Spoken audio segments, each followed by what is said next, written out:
Okay, good girl syndrome. So, itong good girl syndrome ayon sa mga psychiatrists o mga psychologists, ito raw yung mga syndrome o sakit sa mga babae na they try to act as good as it can be. Walang mali, walang masama.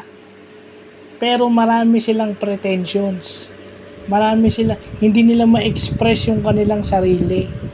Hindi nila ma-voice out yung kanilang opinions. And sometimes, prioritizing others more than themselves.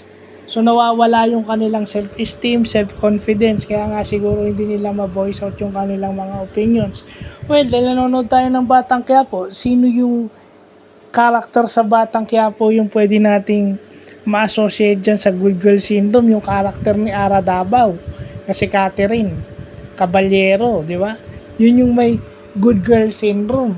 Di ba? Kaya boys, kung kayo makakakita ng mga babaeng medyo hindi makapag-express at napakabait, baka meron na yung good girl syndrome. Hindi yan dapat dapat iniintindihan, no? Kasi yan yung mga kailangan na ng professional help. At hindi na kailangan tanggapin, pero hindi naman kailangan na hayaan lang yan na forever, kasi pag hinayaan natin yan, makakasama yan doon sa tao.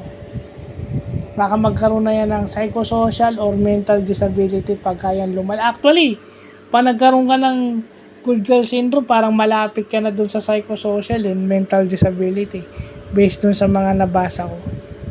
So, maganda't nalalaman natin yan. So, yun lang po.